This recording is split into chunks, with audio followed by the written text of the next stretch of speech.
Kaixo Joseba, barriro be, kostako herrizin gaoz. Olatzegi gure naz, orekan bateko arduraduna, eta nahi oso ikusi heldutasun aktiboko klase bat zelakoa dan. Guazen barrura.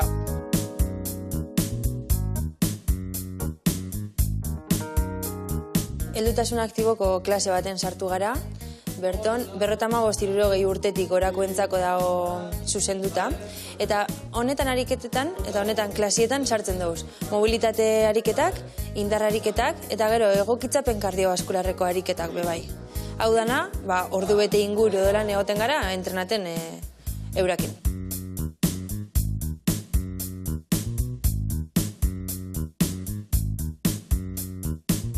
Momentu honetan, abdominal edo koreko ariketa bat lantzen daoz, aprobetxa dugu binaka daoz lantzen, orduan joko modura behar dugu landu. Beroketan parte, diraz ariketa isometrikoak, artikulazioak babesteko eta indartzeko, gero indar ariketak lantzeko. Ja berotu dugu, orduan on potentzi bloke baten sartuko gara.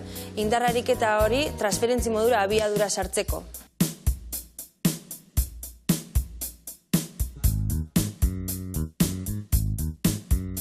Galdetuko zuen, zetako itzen dugu ariketak adin batetik aurrera. Adin batetik aurrera hori masa muskular hori galdu etzen da, masa adiposo bihurtzen da, grasan bihurtzen da, orduan artikulazioa epe sufridu etzen da masa muskular barik.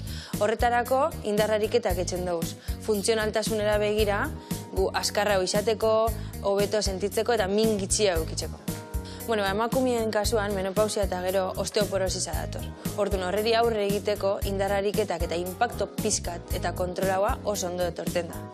Hau dana beti, profesional batek, mediku batek, bai eskua monbi gaitxu, eta gero guana etorten dizenean, aurre ikusi baten bideu bai.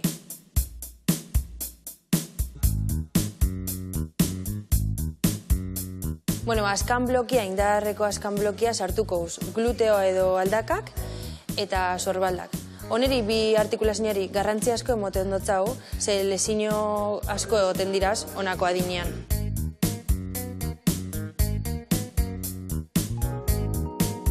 Eta galdetuko zue, ia horren beste pixu, osasuntsua dan edo ez, bai, ze gaur etorri dizenak, ja hile asko doiaz entrenaten, progresio bat eukidabe, lehengo egunetan hasiko ziren pixu barik, eta hemendik deitzen dugu Euskal Herriko heldu guztiari aktibo hauak izatera.